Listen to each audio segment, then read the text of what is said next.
Stonehenge, England, the ancient stones of mystery. Welcome, dear listener, and welcome to the first chapter of our enchanting journey through the most mysterious places on earth.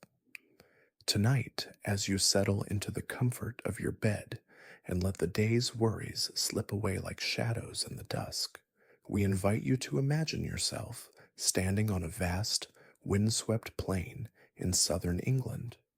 The air hums with the weight of untold centuries, and the faint whisper of ancient secrets brushes against your ears. Before you rise the towering stones of Stonehenge, their rugged surfaces etched with the passage of time, standing like silent guardians of a forgotten age. This is our first stop in a series that will sweep you through the history and enigma of the world's most captivating places. So take a slow, deep breath, close your eyes, and let the story of these ancient stones carry you gently into the realm of dreams. The scene unfolds. Picture this.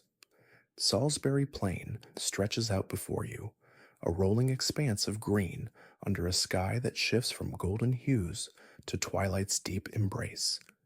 In the distance, a circle of massive stones looms, their silhouettes stark against the fading light. Stonehenge is no mere ruin. It's a presence, a monument that seems to breathe with the pulse of the earth itself. For over 5,000 years, these stones have stood here, weathering storms, witnessing the rise and fall of civilizations, and guarding secrets that refuse to yield easily to modern minds. The circle is not perfect. Some stones lean, others have fallen, yet the arrangement feels deliberate, purposeful. The largest of them, the sarsen stones, tower up to 30 feet high, their surfaces rough and unyielding. Nestled within are the smaller bluestones, their dark, smooth forms hinting at a journey far stranger than the sarsens. Together, they form a structure that feels both alien and familiar, a riddle carved in stone that has puzzled humanity for millennia, a tapestry of time. The story of Stonehenge begins in the dim mists of the Neolithic era, around 3100 BC. Imagine a people just beginning to tame the wild earth. Farmers who traded the wandering life of hunters for the stability of crops and herds. They dug a circular ditch here, perhaps with tools of antler and bone, and raised wooden posts in a pattern lost to time. This was the first whisper of Stonehenge, a humble beginning for a monument destined to grow into legend. Centuries passed, and around 2500 BC, the site transformed. The wooden posts gave way to stone, and the true marvel began to take shape. The sarsen stones, quarried from the Marlborough Downs some 20 miles away, were hauled across the plain, each one a colossal burden weighing up to 30 tons. How did they move them? Perhaps with sledges and rollers, ropes straining under the weight, and the sheer will of countless hands working as one. Then there are the bluestones, smaller yet no less astonishing. These came from the Preseli Hills in Wales, over 150 miles distant, a journey that defies imagination, where they floated down rivers on rafts, dragged overland through mud and mire, or carried by some forgotten magic. The question lingers, unanswered, like a thread dangling from a tapestry. The construction unfolded in phases, each generation adding to the work of those before. By the Bronze Age, newcomers, the Beaker people, brought fresh ideas and skills, shaping Stonehenge into the form we know today. It's a story of persistence, of a vision so powerful it spanned centuries. But what vision was it? What dream drove them to such lengths? Whispers of purpose. Stonehenge is a monument of mystery, its purpose shrouded in shadow. Was it a temple, a sacred space where priests chanted to unseen gods?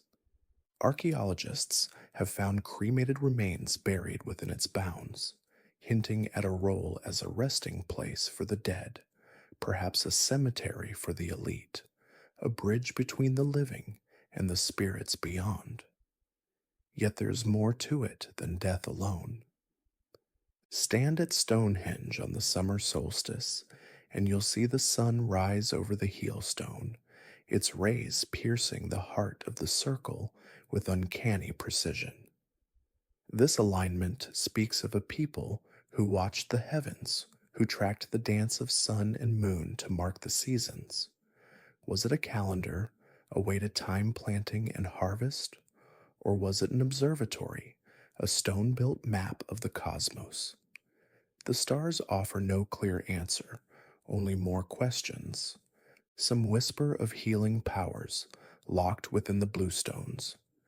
Legends say these rocks, prized from distant whales, held mystical energy, drawing the sick and the desperate to their embrace.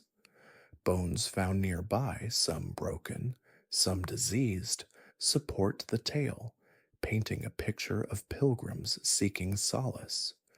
But was healing the heart of Stonehenge, or just one thread in its woven purpose?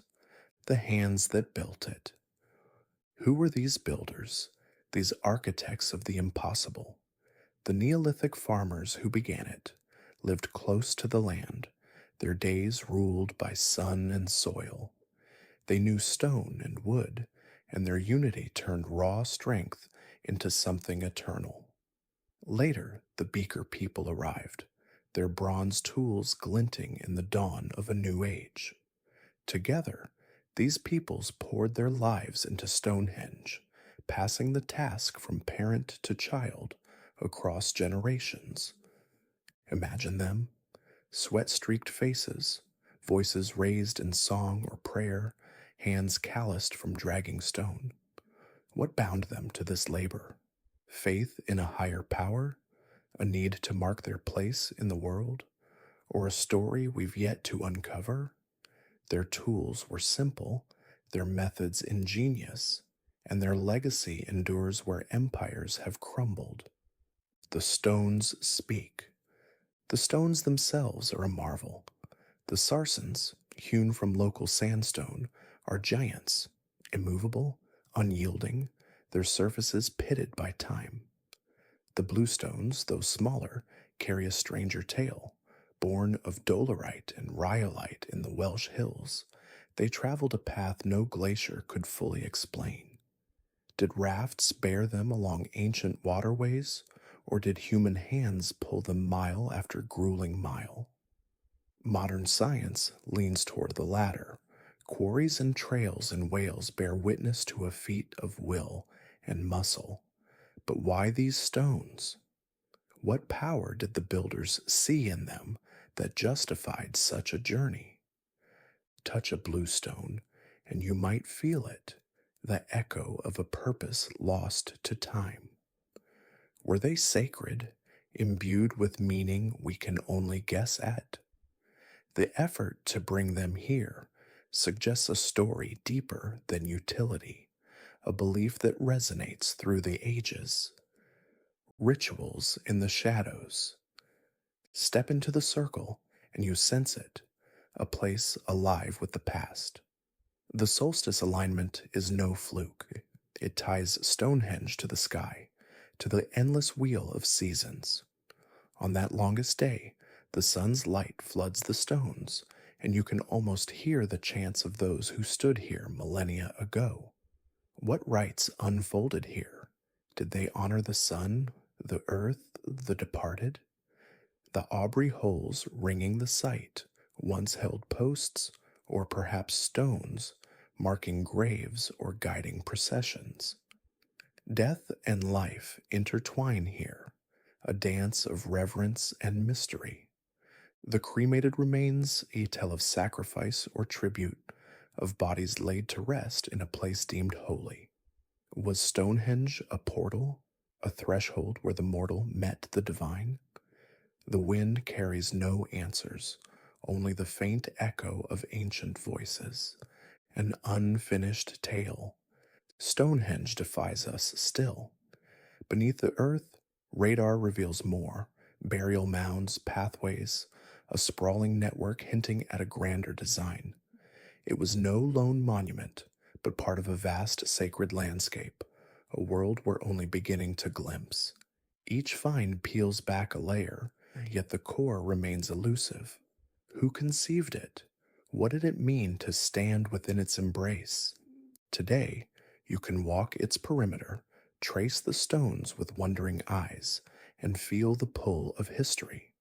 The visitor center offers clues, tools, theories, fragments of the past, but the true story lives in the stones themselves.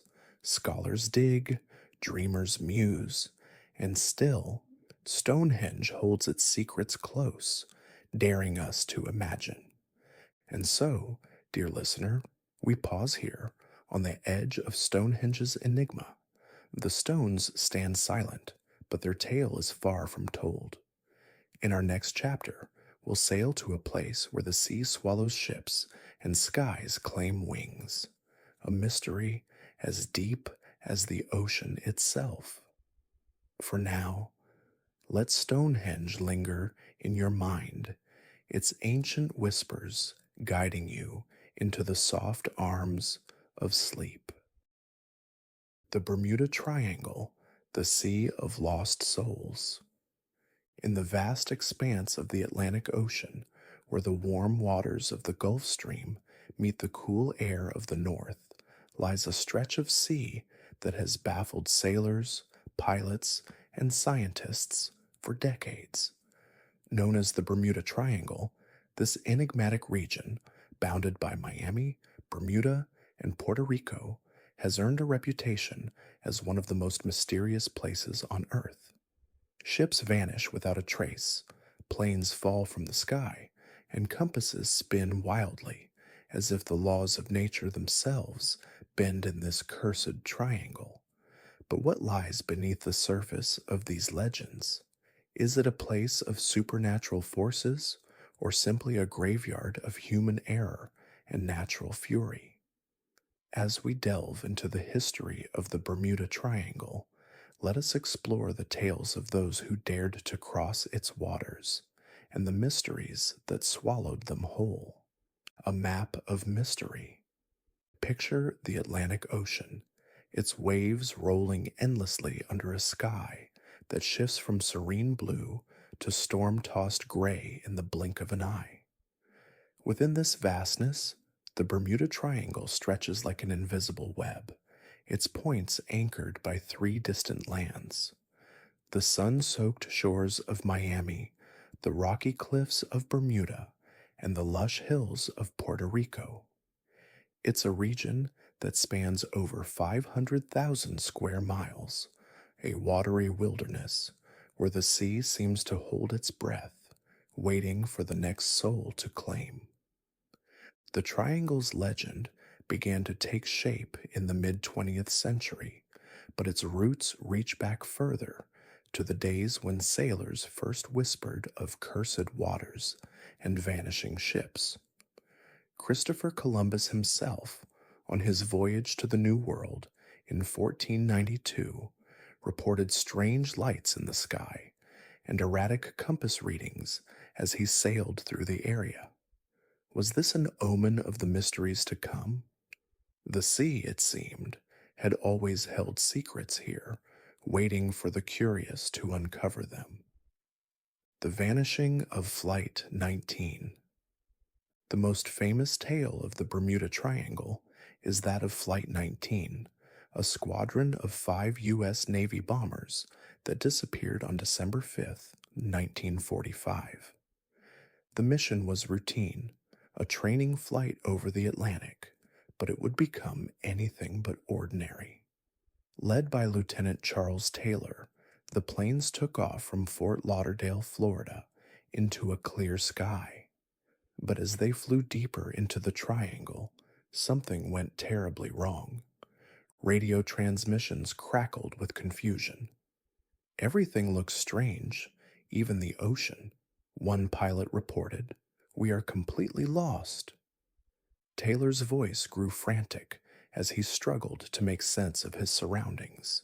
The compasses spun wildly, the horizon blurred, and the sea below seemed to swallow their bearings. Then, silence. The planes never returned, and a massive search operation involving hundreds of ships and aircraft found no trace of the men or their machines.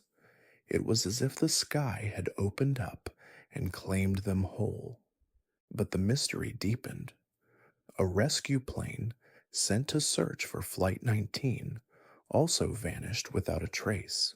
No wreckage, no distress calls, just an empty sea and a sky that refused to yield its secrets. What could explain such a disappearance? Was it a sudden storm, a mechanical failure, or something far more sinister? A graveyard of ships and souls. Flight 19 was not the first, or the last, to vanish in the Bermuda Triangle. The sea has claimed countless vessels, their names etched into the annals of maritime lore. The USS Cyclops, a massive Navy cargo ship, disappeared in 1918 with 306 souls aboard. No distress signal, no debris, just gone. The Mary Celeste, found adrift in 1872, its crew missing, but the ship eerily intact. And the SS Marine Sulphur Queen, a tanker that vanished in 1963, leaving only a faint oil slick in its wake. Each disappearance adds to the triangle's dark allure, fueling speculation and fear. Some speak of rogue waves, towering walls of water that rise without warning, capable of swallowing ships whole. Others whisper of methane gas bubbles erupting from the ocean floor, sinking vessels in a froth of foam. And then there are the tales of magnetic anomalies, where compasses lose their way and navigation becomes a game of chance. But do these explanations hold water, or is there something more at play? Theories from the edge of reason. The Bermuda Triangle has spawned 1,000 theories, each more outlandish than the last. Some believe it is a portal to another dimension, a tear in the fabric of space-time where ships and planes slip into the unknown. Others claim it is a hotspot for alien activity, with UFOs snatching vessels from the sea and sky. And then there are the legends of Atlantis, the lost city said to lie beneath the waves, its ancient technology wreaking havoc on modern machines. But science offers a calmer voice. The triangle, they say, is no more dangerous than any other stretch of ocean. The disappearances can be explained by human error, unpredictable weather, and the sheer volume of traffic that passes through the area. The Gulf Stream, a swift current that flows through the triangle, can sweep away debris, leaving no trace of disaster. And the region's sudden storms, born from the clash of warm and cold air, can catch even the most seasoned sailors off guard. Yet for all the logic, the mystery endures. Why do we cling to the unknown, even in the face of reason? A place that defies explanation. The Bermuda Triangle remains a puzzle, a riddle wrapped in the waves. Its legend has grown with each passing decade, fueled by books, films, and the human hunger for the unexplained. But beyond the myths, there is a truth that cannot be denied. The sea is vast, and its depths hold secrets we may never fully understand. The triangle, with its tales of loss and wonder, reminds us that even in our modern age, there are places where the map still reads, "Here be monsters." As we leave the Bermuda Triangle behind, we carry with us the whispers of its mysteries, the unanswered questions, the vanished souls, and the sea that refuses to give up its dead. But our journey through the world's most mysterious places is far from over. In the next chapter, we will travel to the sun scorched deserts of Peru, where ancient lines etched into the earth tell a story as old as time itself. What secrets will we uncover there? Stay with us and let's find out together. The Nazca Lines, Peru, the desert's silent storytellers. In the sun scorched heart of southern Peru, where the earth cracks under the relentless heat and the horizon stretches endlessly, lies a mystery etched into the very ground itself. The Nazca Lines, a series of massive geoglyphs carved into the desert floor, have baffled explorers, scientists, and dreamers for centuries. These ancient designs, some as large as a football field, depict animals, plants, and strange geometric shapes, their purpose lost to time. Visible only from the sky, they seem to whisper secrets from a forgotten age, daring us to unlock their meaning.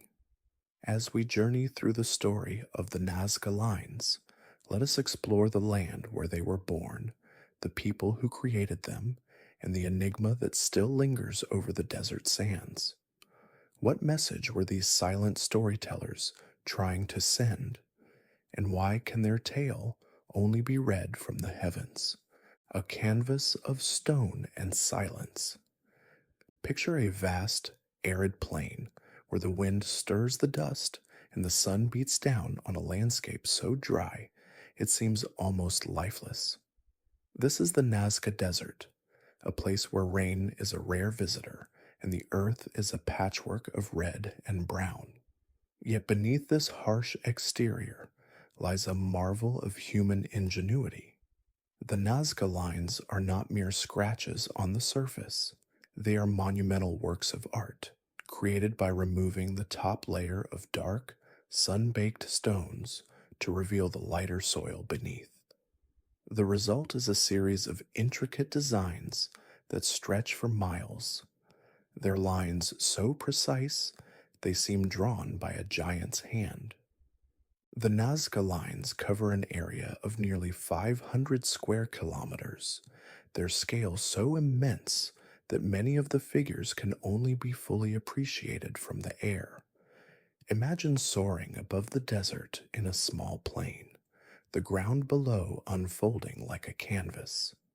There, etched into the earth, you see a hummingbird with wings outstretched, a spider crawling across the sand, a monkey with a curling tail, and a strange, humanoid figure that locals call the astronaut. Each shape is a masterpiece, their lines unbroken, their forms eerily perfect. But how did a people living over 1,500 years ago create such wonders? And more importantly, why? The people of the desert. To understand the Nazca Lines, we must first meet the people who made them. The Nazca culture flourished in this region between 500 BCE and 500 CE, a time when the desert was not quite as barren as it is today. These were farmers and artisans, skilled in pottery and textiles, who built a civilization in harmony with their harsh environment. They dug underground aqueducts to channel water from distant springs, turning the desert into a patchwork of green fields. Their society was complex, with a rich spiritual life that revered the forces of nature, especially water, the lifeblood of their world. But the Nazca were also a people of mystery. Their geoglyphs, some stretching over 1,000 feet, were not created for idle amusement. These were deliberate acts requiring immense effort and coordination. Teams of workers would have spent months, perhaps years, clearing the stones and shaping the designs, all without the benefit of modern tools or aerial views to guide them. The precision of their work is astonishing. Lines that run straight for miles, curves that form perfect spirals. What drove them to such monumental labor? Was it devotion, desperation, or something else entirely? Theories written in the sand. The purpose of the Nazca Lines has puzzled scholars for decades, and the theories are as varied as the designs themselves. One of the earliest ideas came from archaeologist Paul Kosok in the 1930s, who noticed that some lines aligned with the winter solstice. He called the desert the largest astronomy book in the world, suggesting the geoglyphs were a celestial calendar marking the movements of the sun, moon, and stars. But while some lines do align with astronomical events, not all do, leaving the theory incomplete. Another theory, proposed by German mathematician Maria Rieke, who dedicated her life to studying the lines, suggests they were part of religious rituals. Rieke believed the figures were offerings to the gods, perhaps pleas for rain in a land where water was scarce. The animal shapes, hummingbirds, condors, and whales, may have symbolized the elements air, earth, and water. But if this was the case, why make them so large, and why design them to be seen from above, as if for the eyes of the gods themselves? More recently, some researchers have proposed that the lines were pathways for ceremonial processions, guiding worshippers across the desert in sacred journeys. The geometric shapes, spirals, zigzags, and straight lines could have been routes for these rituals, their patterns imbued with spiritual meaning. Yet even this theory leaves questions unanswered. Why create such vast designs if they were only meant to be walked upon? The astronaut and the owl man. Among the hundreds of figures, a few stand out for their strangeness. One, often called the astronaut, depicts a humanoid figure with a large, round head and waving arms, as if signaling to the sky. Its alien like appearance has fueled wild speculation. Could it be evidence of ancient visitors from beyond the stars? Or is it simply a shaman, arms raised in prayer? Another figure, known as the Owl Man, shows a bird headed being holding what appears to be a severed human head. This grisly image hints at the darker side of Nazca culture, where human sacrifice may have played a role in their rituals. Trophy heads, often depicted in Nazca art, were believed to hold spiritual power. But what connection does this have to the lines? Were the geoglyphs part of a larger, more complex belief system that we have yet to fully understand? A mystery that endures. The Nazca Lines are not just an archaeological puzzle, they are a testament to the creativity and determination of a people who turned a barren desert into a canvas of wonder. Yet, for all our theories, the true purpose of the lines remains elusive. Perhaps that is part of their magic. They remind us that not all of history's secrets are meant to be solved, that some stories are best left to the imagination. Today, the Nazca Lines are a UNESCO World Heritage Site, protected for future generations to marvel at and ponder. Visitors can take flights over the desert, tracing the shapes from above, or walk along viewing platforms to catch a glimpse of the figures up close. But the lines are fragile. Each footprint, each gust of wind threatens to erase them. Conservation efforts are ongoing, ensuring that these silent storytellers continue to speak for centuries to come. As we leave the Nazca Desert behind, we carry with us the whispers of its mysteries, the unanswered questions, the strange figures, and the endless lines that stretch toward the horizon. But our journey through the world's most mysterious places is far from over. In the next chapter, we will travel to the mist shrouded peaks of the Andes, where an ancient city hides among the clouds. What secrets will we uncover there? Stay with us and let's find out together. Machu Picchu, Peru, the lost city of the Incas. High in the Andes Mountains, where the air is thin and the clouds drift like ghosts, lies a city that time forgot. Machu Picchu, often called the lost city of the Incas, is a marvel of stone and sky, its terraces and temples clinging to the edge of a cliff, surrounded by jagged peaks and endless jungle. For centuries it lay hidden, its secrets buried beneath vines and mist, until a chance discovery brought it back into the light. But who built this city in the clouds? And why was it abandoned, only to be reclaimed by the jungle? As we journey through the history of Machu Picchu, let us explore the mystery of its creation, the people who once called it home, and the legacy it left behind. What secrets does this ancient city still hold?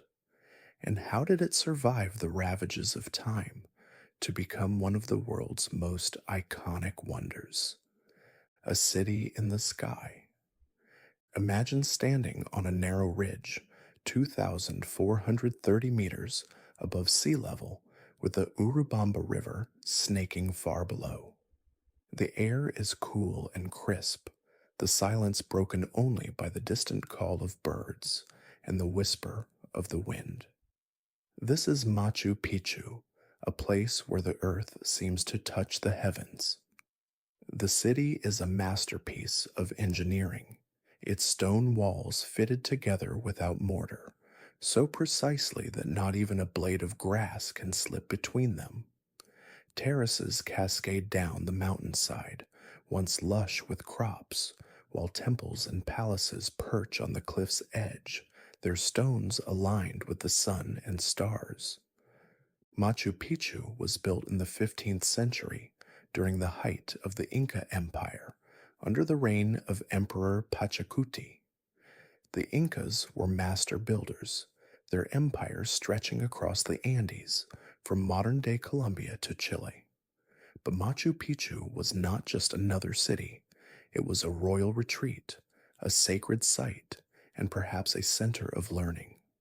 Its location, hidden among the peaks, suggests it was a place of refuge, far from the prying eyes of enemies. But why choose such a remote and challenging spot? What drove the Incas to build a city in the clouds? The people of the mountain.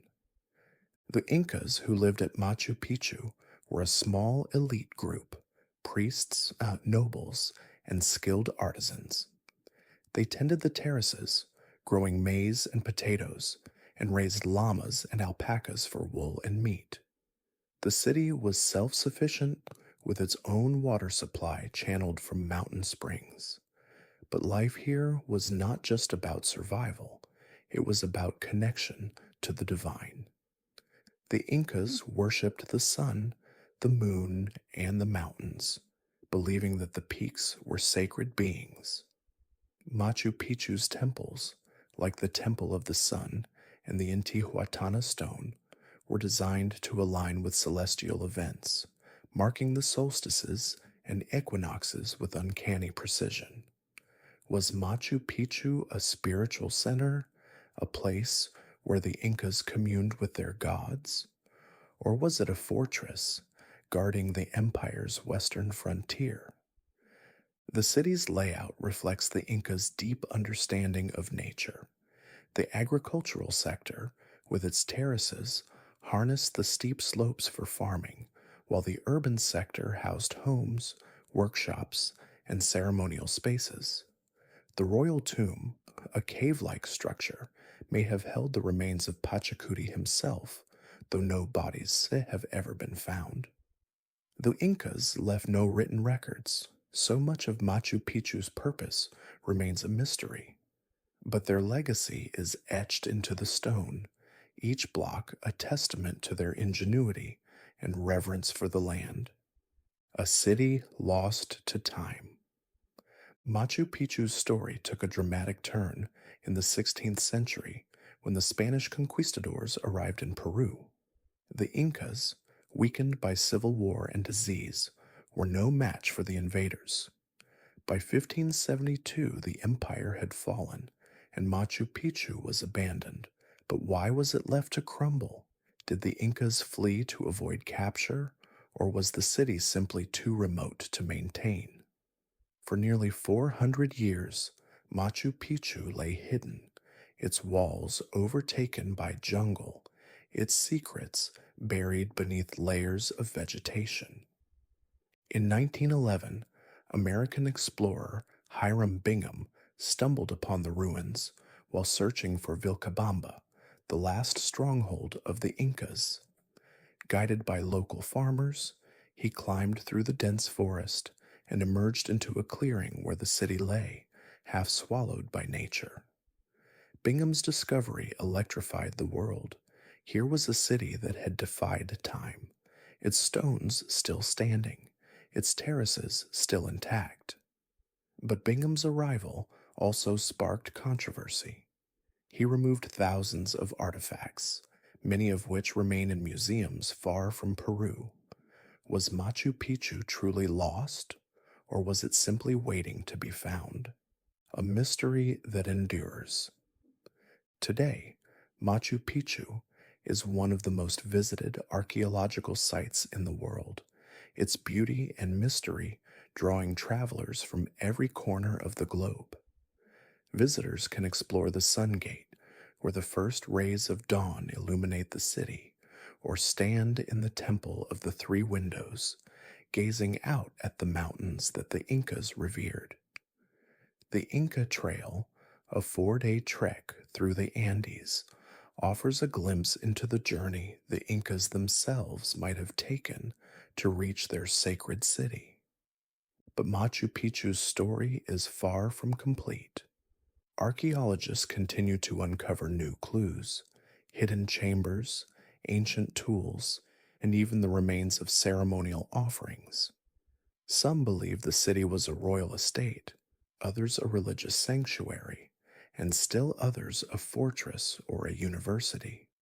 The truth, like the city itself, remains elusive, a puzzle that invites us to dream and wonder. What other secrets lie buried beneath the stones?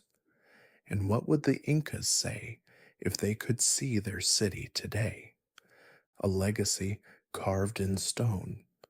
Machu Picchu is more than a relic of the past. It is a testament to the brilliance of the Inca civilization, a people who built an empire in harmony with the land. Its survival, against all odds, reminds us that beauty and ingenuity can endure, even in the harshest of environments. As we leave Machu Picchu behind, we carry with us the whispers of its history, the footsteps of priests, the laughter of children, and the quiet prayers of those who once called this city home. But our journey through the world's most mysterious places is far from over. In the next chapter, we will travel to a distant island in the Pacific where giant stone faces gaze out at the sea, their origins as enigmatic as the stars above. What secrets will we uncover there? Stay with us and let's find out together. The Moai Statues, Easter Island, the silent giants of the Pacific. In the vast, empty expanse of the Pacific Ocean, over 2,000 miles from the nearest continent, lies a tiny speck of land that holds one of the world's greatest mysteries. Easter Island, known as Rapa Nui to its people, is a place of stark beauty, volcanic cliffs, rolling hills, and endless horizons. But it is not the island's isolation that captivates the world. It is the hundreds of stone giants that stand watch over its shores. The Moai statues, with their towering forms and solemn faces, have stood for centuries, their origins and purpose shrouded in mystery. Who carved these colossal figures? How were they moved across the island without modern tools? And what drove a civilization to create them, only to vanish into the shadows of history? As we journey through the story of the Moai, let us explore the island that birthed them, the people who carved them, and the enigma that still surrounds them. What secrets do these silent giants hold, and what can they teach us about the rise and fall of a once great civilization, a land lost in time? Imagine a place so remote that it feels like the edge of the world. Easter Island is a mere 64 square miles, a tiny triangle of volcanic rock adrift in the Pacific. Its nearest neighbor, Pitcairn Island, is over 1,200 miles away, and the coast of Chile lies a staggering 2,200 miles to the east. This isolation has shaped the island's history, creating a unique culture that flourished and faltered far from the eyes of the world. The island's story begins around 1200 AD, when Polynesian voyagers, guided by the stars and the sea, arrived on its shores. These settlers, the Rapa Nui people, brought with them a rich tradition of craftsmanship, farming, and reverence for their ancestors. Over time, they transformed the island into a thriving community, with villages, farms, and ceremonial sites. But it was their most ambitious creation, the Moai, that would define their legacy. What inspired them to undertake such a monumental task? And how did they achieve it with only stone tools and sheer will? The birth of the Moai. The Moai are more than statues. They are masterpieces of engineering and art. Carved from volcanic tuff, a soft stone found in the island's Rano crater, each Moai was hewn with basalt tools, their features carefully shaped over months or even years. The statues range from 6 to 33 feet tall, with some weighing up to 82 tons. Their faces are elongated, with prominent brows, sharp noses, and pursed lips, giving them an air of quiet authority. Most Moai stand on ceremonial platforms called ahu, facing inland as if watching over the island's people. But the Moai's creation is only half the mystery. Once carved, these massive statues were transported across the island, some as far as 11 miles, to their final resting places. How did the Rapa Nui move them without wheels or draft animals? Theories abound. Some believe the statues were rolled on logs, while others suggest they were walked using a system of ropes and rocking motions. Recent experiments have shown that a team of fewer than 20 people could move a Moai replica, but the true method remains a subject of debate. What drove the Rapa Nui to invest such effort in these stone giants? Was it devotion, competition, or something deeper? The purpose of the stone sentinels. The Moai are not mere decorations, they are steeped in meaning. Archaeologists believe they were created to honor ancestors, serving as embodiments of powerful chiefs or deities. The statue's eyes, once inlaid with coral, would have gazed across the island, offering protection and guidance. Some theories suggest that the Moai were part of a complex religious system, with each clan erecting statues to assert their status and connection to the divine.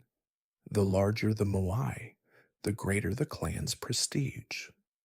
But the statues may have served a practical purpose as well. Their placement along the coast, facing inland, could have marked territorial boundaries or guided fishermen back to shore. Others believe the Moai were linked to the island's scarce resources, perhaps acting as symbols of fertility in a land where survival depended on careful management of crops and water. Yet, for all these theories, the true purpose of the Moai remains elusive. What message were the Rapa Nui trying to send through these towering figures? And why did they stop building them? A civilization's rise and fall. The story of the Moai is also the story of the Rapa Nui civilization's rise and fall. At its peak, the island was home to thousands of people organized into clans that competed to build the largest and most impressive statues. But this competition came at a cost. The island's forests were felled to make way for agriculture and to build the sledges and levers needed to move the Moai. By the 17th century, the trees were gone, and with them, the island's ability to sustain its population. The loss of trees led to soil erosion, food shortages, and social unrest. Clans turned against each other, toppling rival Moai in acts of defiance. European contact in the 18th century brought further devastation. Disease, slave raids, and cultural disruption decimated the Rapa Nui population. By the late 19th century, only a few hundred people remained, their once great civilization reduced to memory. But what lessons can we learn from their story? And how does the legacy of the Moai endure? The Moai today, a legacy preserved. In 1914, British archaeologist Catherine Routledge arrived on Easter Island, captivated by the Moai and determined to uncover their secrets. Her work, along with that of later researchers like Thor Heyerdahl, brought global attention to the island's plight. Today, Easter Island is a UNESCO World Heritage Site, and efforts to preserve the Moai are ongoing. Conservationists work to stabilize the statues, protect them from erosion, and manage the impact of tourism, which brings both revenue and risk. The Rapa Nui people, too, are reclaiming their heritage. Through cultural revival programs, they are reviving traditional practices, language, and art, ensuring that the story of the Moai is told by those who know it best. Visitors to the island can explore the Rano Raraku quarry, where unfinished Moai still lie half-carved in the rock, or walk among the restored Ahu, where the statues stand tall once more. But even as we marvel at their beauty, the Moai remain a mystery, a silent testament to a civilization that dared to dream big, even in the face of isolation. A mystery that lives on. The Moai of Easter Island are more than relics. They are a reminder of humanity's capacity for both creation and destruction. They stand as symbols of ingenuity, devotion, and the delicate balance between ambition and sustainability. As we gaze upon their weathered faces, we are left to wonder, what drove the Rapa Nui to build these giants? And what can their story teach us about our own world? But our journey through the world's most mysterious places is far from over. In the next chapter, we will travel to a land where fire burns eternal and the earth itself seems to breathe with life. What secrets will we uncover there? Stay with us and let's find out together. The door to hell, Turkmenistan, the eternal flame of the desert. Picture a land where the earth itself seems to breathe fire, where the night sky glows with an eerie, unyielding light. Deep within the heart of Turkmenistan's Karakum Desert, a place of endless sands and whispered secrets, there burns a crater known as the Door to Hell. For over 5 decades, its flames have danced without pause, casting shadows that twist and sway across the dunes. This is no ordinary fire. It is a blaze born of human hands and sustained by forces far older than we can fathom. How did this fiery abyss come to be? What keeps it burning through the years, defying all attempts to silence its roar? As we embark on this tale, let us wander through the desert's vastness, uncover the moments that sparked this wonder, and linger in the mystery that still surrounds it. What lies beneath the flames, and what does this eternal glow reveal about the world beneath our feet, the desert's hidden heart? Close your eyes and imagine a sea of sand stretching beyond sight, where the sun beats down with relentless fury and the wind sings a haunting tune through the emptiness. The Karakum Desert, sprawling across nearly 3/4 of Turkmenistan, is a land of stark beauty and unforgiving silence. By day, the heat shimmers in waves above the dunes. By night, the stars pierce the darkness like shards of glass. It is a place where time feels suspended, where the horizon dares you to chase it, only to slip further away. Beneath this desolate expanse, however, the earth holds treasures, vast reserves of oil and gas, locked away in chambers formed over eons. In the spring of 1971, a group of Soviet geologists ventured into this remote wilderness, their minds set on tapping into the desert's hidden wealth. They brought with them a towering drilling rig, its metal frame stark against the golden sands, and began to pierce the earth's crust. The hum of machinery filled the air as they drilled deeper, chasing the promise of natural gas. But the Karakum is a land of surprises. Suddenly the ground trembled and gave way, collapsing beneath the rig in a thunderous roar. The equipment vanished into a gaping hole, a crater more than 200 feet wide and 65 feet deep, as methane gas poured forth like an invisible river.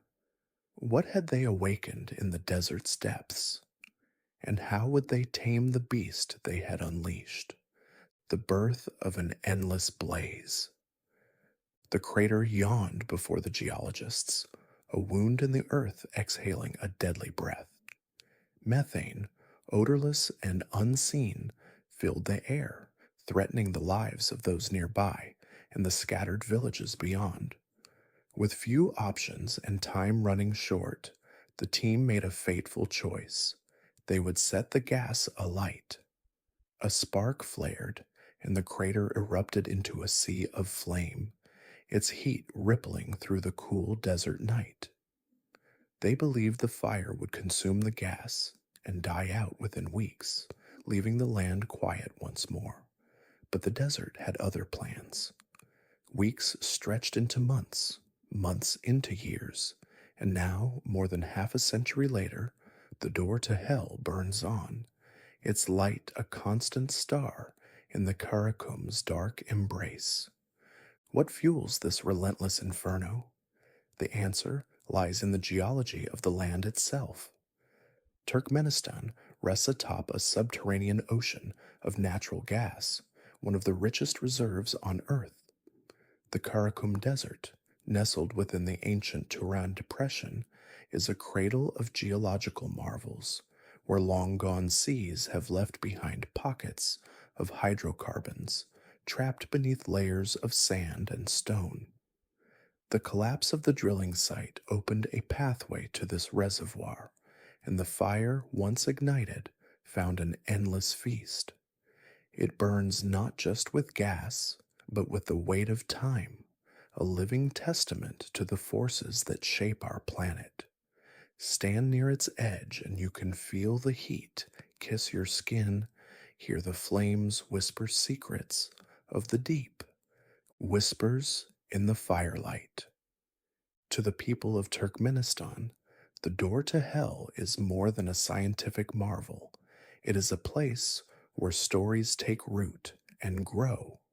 Known locally as the Darvaza gas crater, it has become a canvas for tales that weave through the desert's fabric. Some say it is a gateway to a fiery underworld where spirits flicker in the flames, their voices carried on the wind that sweeps the sands. Others see it as a sacred flame lit by the hands of fate to guard the desert's soul.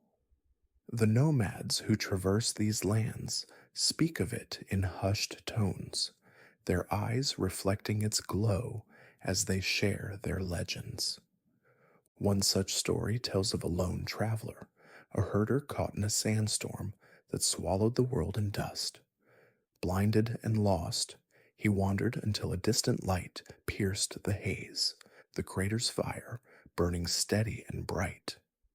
Guided by its warmth, he found his way to safety, forever swearing that the flames had called his name. Another tale murmurs of a treasure buried beneath the blaze, a hoard of gold and gems cursed to remain untouched. Only the boldest dare to seek it, but the fire's embrace has claimed all who try. These stories, passed from elder to child, wrap the door to hell in a shroud of enchantment, making it a place where reality bends and the impossible feels near, a glow that beckons the world. Today, the door to hell draws more than just storytellers. It calls to explorers from distant lands. Adventurers trek across the desert to stand at its rim, their faces illuminated by the ceaseless fire. Tour guides lead groups to its edge, where the roar of the flames drowns out the silence and the heat paints the night in shades of amber and red. Camping beneath the stars, with the crater's glow as a companion, is an experience unlike any other, a chance to witness a piece of the earth alive with fury and grace. Yet this wonder comes with a shadow. The fire releases plumes of carbon dioxide and methane, gases that drift into the sky and linger in the air we breathe. Scientists and leaders have debated its fate. Should it be extinguished, its gas harnessed, or left to burn as a monument to human misadventure? For now, it remains untouched, a raw and wild spectacle. The Turkmen government dreams of shaping it into a grand attraction, with paths and platforms to welcome more visitors, but the crater resists taming. It stands as it always has, a fiery heart beating in the desert's chest, the flame that never fades.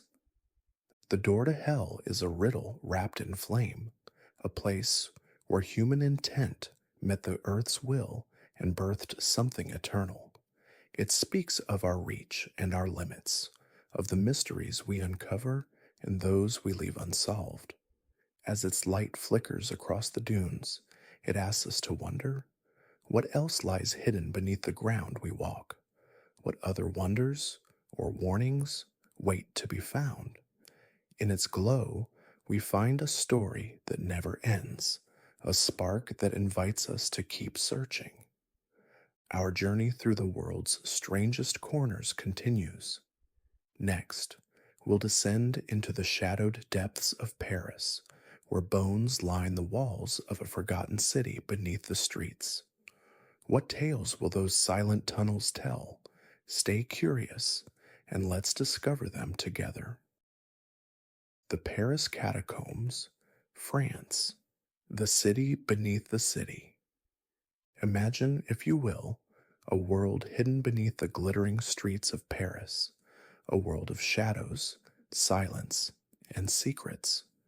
Here, in the cool, damp embrace of the earth, lies a labyrinth so vast it stretches for over 200 miles, its tunnels twisting and turning like the roots of an ancient tree. This is the Paris Catacombs, a place where history sleeps and the past whispers through the bones of millions. As you step into this subterranean realm, The air grows still, the light fades, and the city above seems to vanish, leaving only the echo of your footsteps on the stone. What lies ahead in this underground maze? And what stories do these silent corridors hold? The tale of the catacombs begins not with death, but with life. In the 12th century, as Paris blossomed into a thriving medieval city, its builders needed stone to construct grand cathedrals, palaces, and homes. They turned to the earth beneath their feet, quarrying limestone from deep underground. Over the centuries, these quarries grew into a sprawling network of tunnels, a hidden city beneath the city.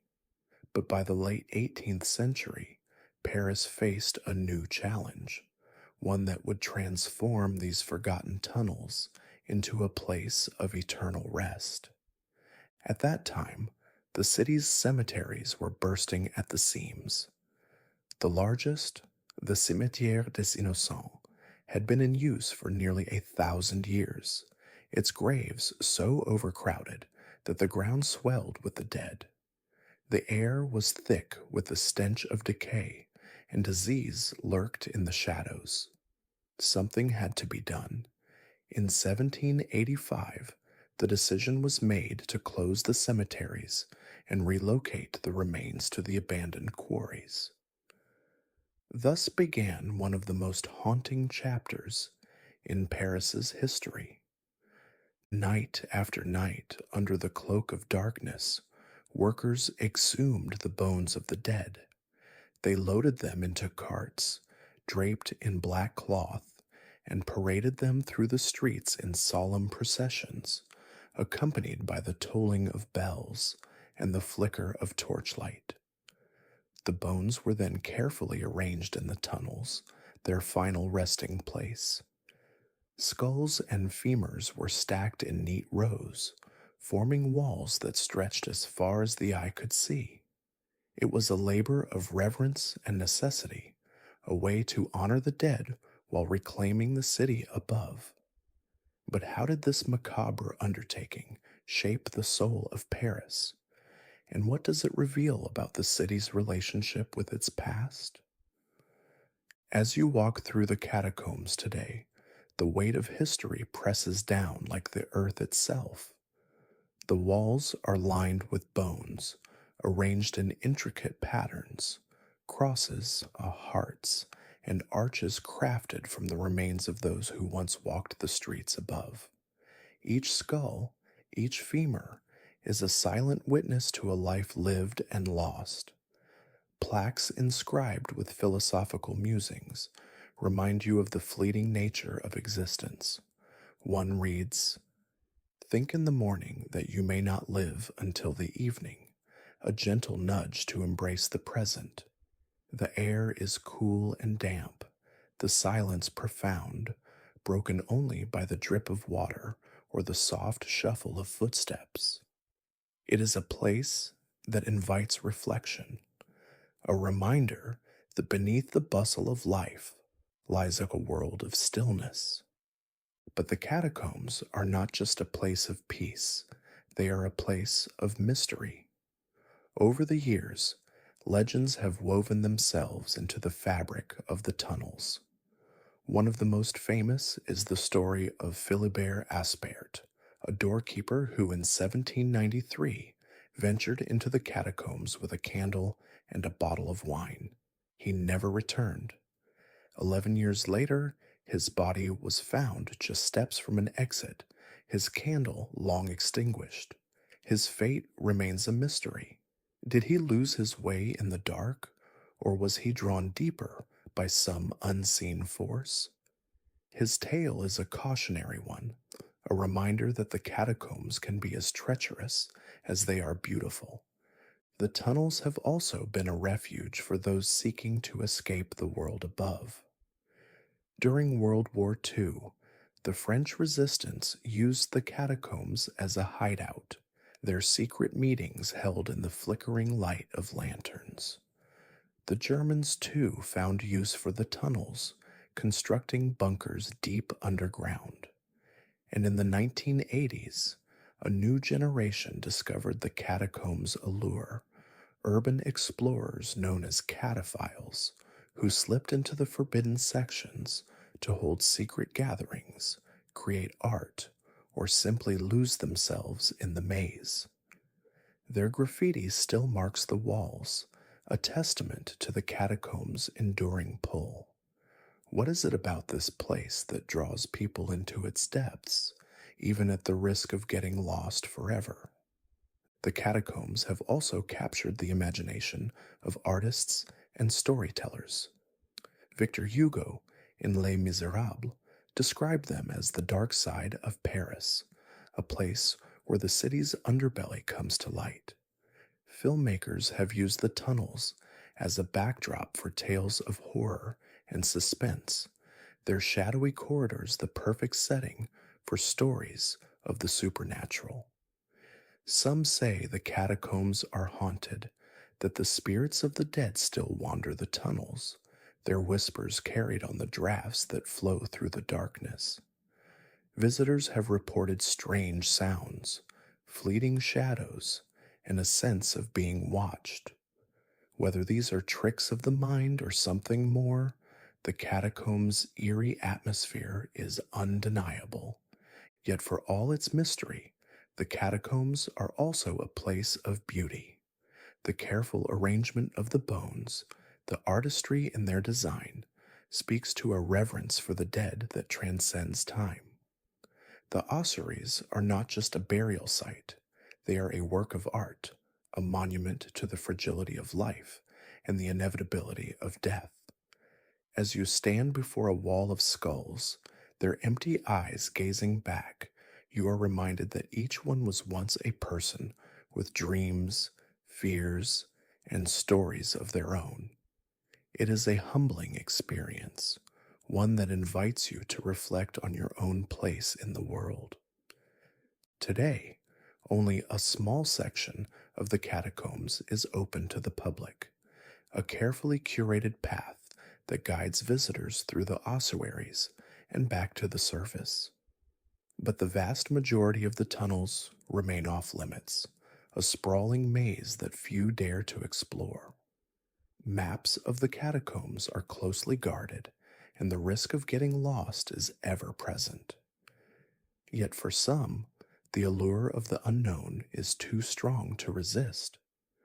Cataphiles continue to slip into the shadows, their flashlights piercing the dark as they seek out hidden chambers and forgotten corners. What treasures or terrors lie waiting in the uncharted depths? As you emerge from the catacombs, the contrast is striking. The noise of the city, the warmth of the sun, the rush of life. It all feels sharper, more vibrant after the stillness below. But the memory of the tunnels lingers, a quiet reminder that beneath the surface of our everyday lives lies a world of history, mystery, and the echoes of those who came before. The Paris catacombs are not just a burial ground, they are a mirror reflecting the city's past and the timeless dance between life and death. Aokigahara Forest, Japan, the sea of trees and shadows. Imagine a forest so dense that sunlight struggles to pierce its canopy, where the air is thick with silence and the ground is a tangled web of roots and moss. This is Aokigahara, a place of stark beauty and haunting mystery at the base of Mount Fuji in Japan. Known as the Sea of Trees, it stretches over 12 square miles, its ancient cedars and pines standing like silent sentinels. But beneath its serene exterior lies a darker tale, one of legends, spirits, and a sorrow that has seeped into its very soil. As we journey through the story of Aokigahara, we will explore its natural wonders, its cultural significance, and the shadows that linger in its depths. What secrets does this forest hold? And why has it become a place where life and death intertwine so closely? a forest born from fire. Aokigahara's story begins in the fiery heart of Mount Fuji.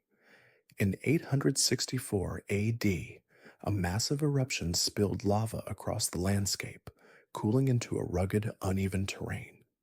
Over centuries, seeds carried by the wind took root in the volcanic soil, and a forest grew, a dense, sprawling woodland that seemed to swallow sound and light. The forest floor, covered in thick moss and twisted roots, creates a labyrinth where paths vanish and compasses spin wildly, as if the earth itself conspires to keep wanderers lost. This eerie silence and disorienting layout have earned Aokigahara a reputation as a place where nature holds sway, indifferent to human presence. But Aokigahara is not just a natural wonder, it is a place steeped in history. During Japan's feudal era, the forest was a refuge for those fleeing war or persecution. Samurai, monks, and villagers sought solace in its depths, their footsteps long faded, but their stories woven into the forest's fabric. In the 19th century, Aokigahara became a site of ubasute, a grim practice where elderly family members were abandoned in times of famine. These tales of survival and despair have left an indelible mark, turning the forest into a place where the past refuses to rest. What echoes of these lost souls still linger among the trees? Whispers of the spirit world. In Japanese folklore, Aokigahara is a place where the veil between worlds is thin. Legends speak of yurei, restless spirits who wander the forest, their mournful cries carried on the wind. These ghosts, often depicted in flowing white robes with long dark hair, are said to be the souls of those who died in despair, forever trapped in the forest's embrace.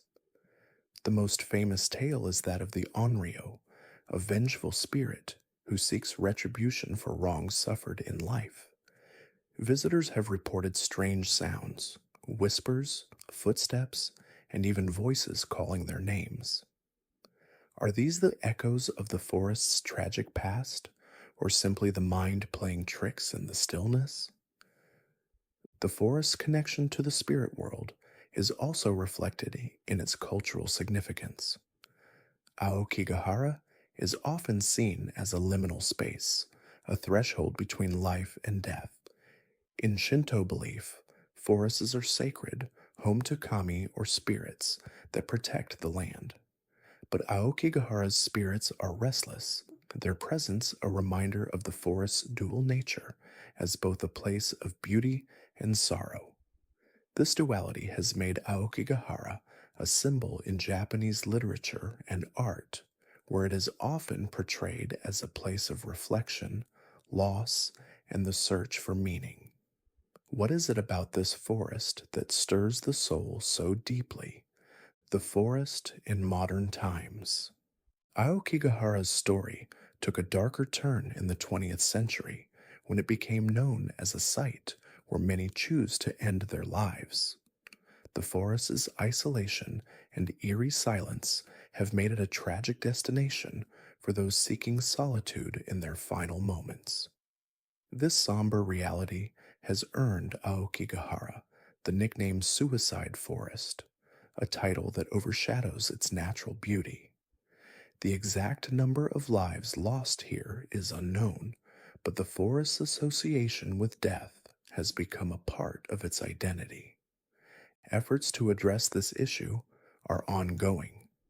Signs posted at the forest's entrances urge visitors to reconsider, offering helpline numbers and messages of hope.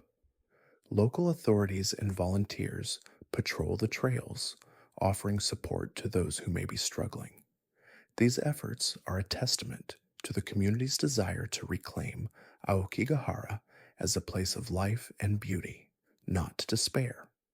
But the forest's reputation persists, a shadow that refuses to lift. How did Aokigahara come to bear this burden? And what can be done to heal its wounded soul? a place of quiet beauty.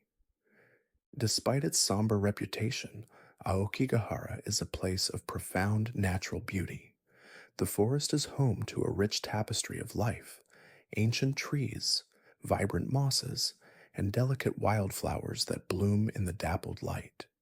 Its caves, formed by lava flows, offer a glimpse into the Earth's fiery past, their cool, dark chambers, a refuge from the summer heat. The Ice Cave and Wind Cave, with their year-round ice formations, are popular destinations for visitors seeking to explore the forest's hidden wonders. For those who venture into Aokigahara with respect and care, the forest reveals its gentler side. The air is filled with the scent of pine and earth, and the silence is broken only by the rustle of leaves or the call of a distant bird. It is a place where one can feel truly alone with nature, a sanctuary for reflection and renewal. But it is also a place that demands caution. Its dense undergrowth and lack of clear paths make it easy to lose one's way. What lessons can we learn from this forest, where beauty and danger walk hand in hand? A forest that lives on. Aokigahara is more than a place. It is a paradox, a forest where life and death, beauty and sorrow coexist in delicate balance. Its story is a reminder that even the most tranquil landscapes can hold shadows, and that history, like the forest itself, is a tapestry of light and dark. As we leave Aokigahara behind, we carry with us the whispers of its trees, the echoes of its spirits, and the quiet hope that one day it will be remembered not for its tragedies, but for its timeless grace. Area 51, USA, the enigma in the Nevada desert. Deep in the heart of the Nevada desert, where the sun scorches the earth and the wind whispers through the tumbleweeds, lies a place that has captured the world's imagination. Area 51, what began as a modest military outpost, has grown into a legend, a tale woven with hidden truths, shadowy figures, and questions that linger like mirages on the horizon. From top secret flight tests to whispers of extraterrestrial visitors, Area 51 stands as a symbol of mystery. But what turned this remote patch of land into the epicenter of conspiracy theories? And why does it still hold us in its grip today? The birth of a secret. Let's step back to the 1950s, when the Cold War cast a chilling shadow over the globe. The United States, locked in a tense standoff with the Soviet Union, needed an edge, something to keep their rivals guessing. Enter Area 51, a desolate spot near Groom Lake, chosen for its isolation. In 1955, the CIA established a secret testing ground here for the U-2 spy plane, a marvel of engineering that could soar above 70,000 feet, beyond the reach of enemy radar. Why this location? Picture it. A vast, empty desert, ringed by rugged mountains, standing like silent sentinels. No prying eyes, no wandering souls, just the perfect canvas for secrets to unfold. The U-2 took flight, its silver frame slicing through the sky, gathering intelligence that tipped the scales of power. But the U-2 was only the beginning. What else was being built in those hidden hangars? What machines or mysteries lay in wait? Strange lights in the night. By the late 1950s, odd lights began flickering across the Nevada sky. Drivers along Highway 375, later dubbed the Extraterrestrial Highway, reported glowing orbs darting through the night, defying the laws of physics. Were these the U-2 planes, catching the last rays of sunlight at unimaginable heights? Or was something else at play? The government stayed silent, and that silence fueled speculation. By the 1980s, Area 51 had transcended its role as a mere base. It had become a myth. Then came Bob Lazar. In 1989, Lazar stepped into the spotlight, claiming he'd worked at a site called S4, just south of Area 51. His story? He'd seen alien spacecraft, flying saucers powered by an element called 115, reverse engineered from technology not of this world. Was Lazar a whistleblower or a fabulist?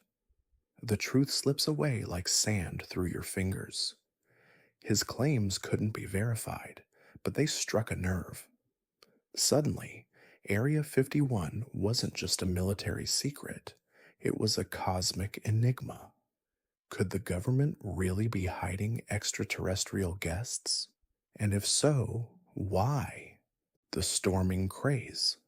Fast forward to 2019, when the internet buzzed with a wild idea: Storm Area 51. A Facebook event, started as a joke, exploded into a cultural phenomenon. Millions pledged to raid the base and see them aliens. The military issued stern warnings, but the event tapped into something deeper. People craved answers.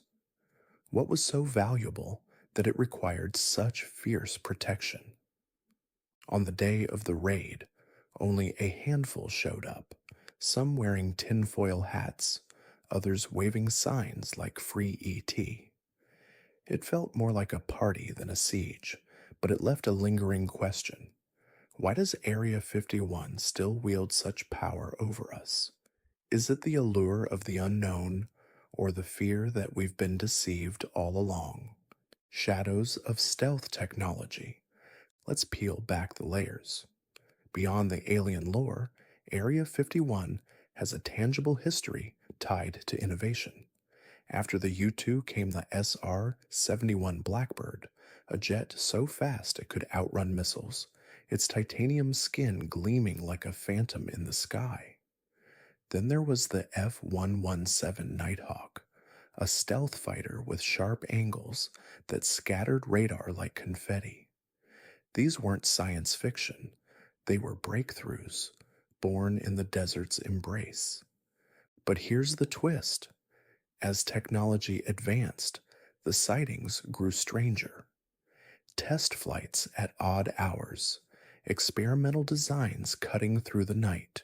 Could these explain the UFO reports, or were they a convenient cover for something bigger? Imagine a pilot, sworn to secrecy, watching a craft hover motionless before vanishing in a blink. What would you think if you saw that? The desert speaks. The landscape itself feeds the mystery. Groom Lake, a dry salt flat, shimmers like a mirror under the sun, reflecting emptiness. The air hums with a living stillness, as if holding its breath. Locals talk of unmarked helicopters, black as night, patrolling the perimeter, their blades slicing through the quiet. Trespassers, they're met with armed guards and signs promising deadly force. What's worth guarding with such ferocity? Some say it's just military pragmatism, new drones, hypersonic weapons, the next generation of war machines. Others whisper of underground tunnels stretching beneath the sand, hiding secrets too wild to fathom. What do you believe? Or is the truth a mix of both, reason and madness intertwined? A voice from the past. Consider this. In 1996, a man named Victor claimed to have intercepted a transmission from Area 51. His voice, trembling with awe, described footage of an alien autopsy, a frail gray being dissected on a slab under harsh light. The video aired on TV, sparking debates that echo today: hoax or history. The grainy film raised more questions than answers, but it planted a seed. What if? Victor's tale echoes Lazar's, two voices from the shadows, daring us to listen. Are they pieces of the same puzzle or clever distractions from the real game? In 2013, the government declassified some Area 51 documents, confirming its role in spy plane testing. But the deeper you dig, the murkier it gets. What haven't they told us? The edge of wonder. Here's where it gets dizzying. Imagine standing at Area 51's boundary, the desert stretching endlessly before you. The air tastes of dust and secrets, and the mountains loom like guardians of the unknown. What's beyond that fence? A hangar full of drones or a vault of cosmic relics? Theories swirl like dust devils, time travel experiments, interdimensional portals, even a staged moon landing. Absurd? Maybe. But in a place where reality bends, who can say? One thing's certain, Area 51 thrives at the edge of possibility, a riddle wrapped in illusion. Will we ever know the full story, or is the mystery the whole point? So as the sun dips below the horizon, casting long shadows across the sand, ask yourself, what do you think they're hiding? Is it a truth too vast to grasp, or a lie too clever to unravel? The desert keeps its secrets, for now. The sliding stones of Death Valley, USA, the desert's silent wanderers. In the heart of California's Death Valley, where the sun blazes mercilessly and the earth cracks under its heat, lies a place that defies logic. Here, on a dry lake bed known as the Racetrack Playa, stones move across the desert floor, leaving long, winding trails behind them. These are the sliding stones, a mystery that has puzzled scientists and explorers for decades. How do these rocks, some weighing hundreds of pounds, glide across the playa without human or animal intervention? What invisible force guides their silent journey? As we reach the final chapter of our journey through the world's most mysterious places, let us explore the story of the sliding stones, a tale of nature's secrets, human curiosity, and the quiet wonders of the desert. What lies behind this enigma? And what can it teach us about the world we thought we knew? A desert like no other. Imagine a land where the air shimmers with heat and the horizon stretches endlessly in every direction. Death Valley, the hottest and driest place in North America, is a landscape of extremes. Temperatures can soar to 130 degrees Fahrenheit, 54 degrees Celsius, and rain is a rare visitor, with some years passing without a single drop. Yet within this harsh environment lies the Racetrack Playa, a flat, dry lake bed that becomes the stage for one of nature's most baffling phenomena. The playa itself is a vast, cracked expanse of mud, baked hard by the sun. Scattered across its surface are stones, some small, others as large as boulders, each with a trail etched into the ground behind it. These trails, some stretching over 1,500 feet, tell a story of movement, yet no one has ever seen the stones move. It is as if the desert itself comes alive under the cover of night, nudging the stones along their mysterious paths. But what could cause such a phenomenon?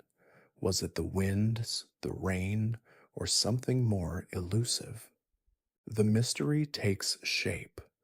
The first recorded observations of the sliding stones date back to the early 20th century, when prospectors and explorers began venturing into Death Valley's remote corners. They marveled at the trails but could find no explanation for how the stones moved. Some speculated that strong winds pushed the rocks across the slippery mud, while others whispered of magnetic fields or even extraterrestrial forces. The mystery deepened as scientists visited the playa, only to leave with more questions than answers. In the 1950s, geologists began studying the phenomenon in earnest.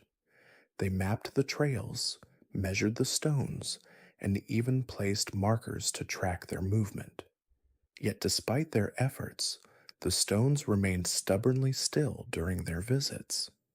It seemed the desert was guarding its secret closely, revealing it only when no one was watching. What would it take to unlock the truth, and how long would the stones keep their silence? Theories and speculations. Over the decades, numerous theories emerged to explain the sliding stones. One popular idea was that strong winds, gusting across the flat playa, pushed the stones along when the ground was wet and slippery. But this theory had a flaw. Some stones were too heavy to be moved by wind alone. Others suggested that ice played a role, forming around the stones and allowing them to float across the playa on a thin layer of water. Yet Death Valley's scorching temperatures made this seem unlikely. Another theory proposed that seismic activity, tiny earthquakes, nudged the stones along, but there was no evidence to support this.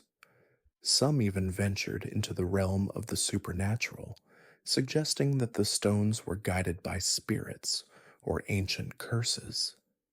The mystery became a magnet for curiosity, drawing adventurers and scientists alike to the racetrack playa. What was it about this place that refused to yield its secret? The breakthrough.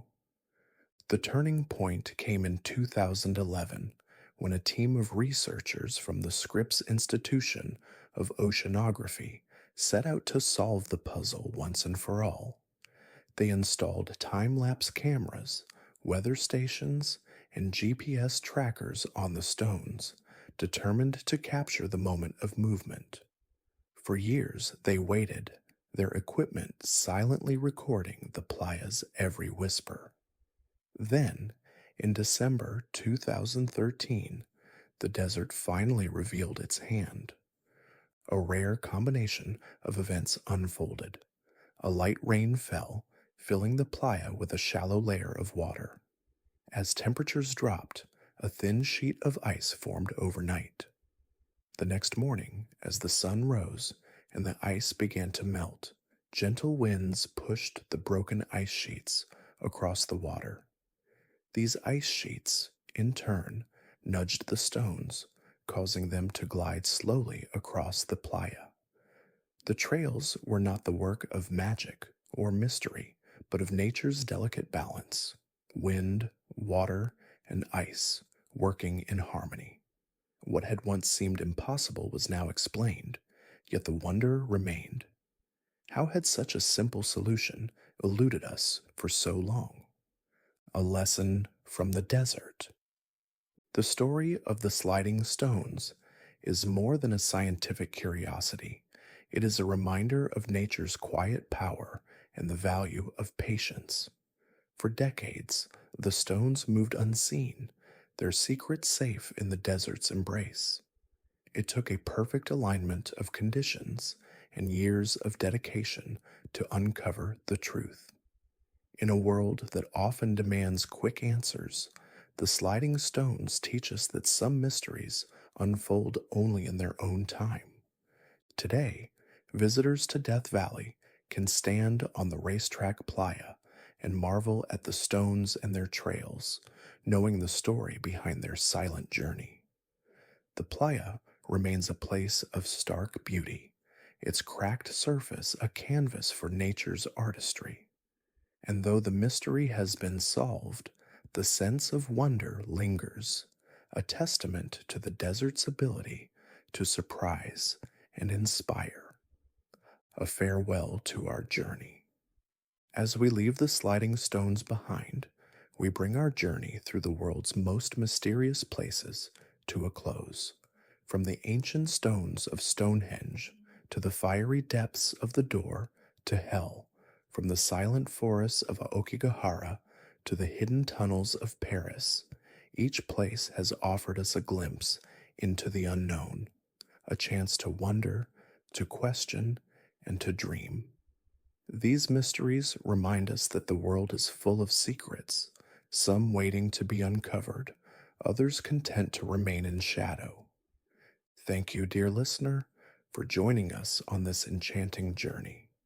As you drift into sleep, may the stories of these remarkable places linger in your dreams, carrying you to distant lands and timeless wonders.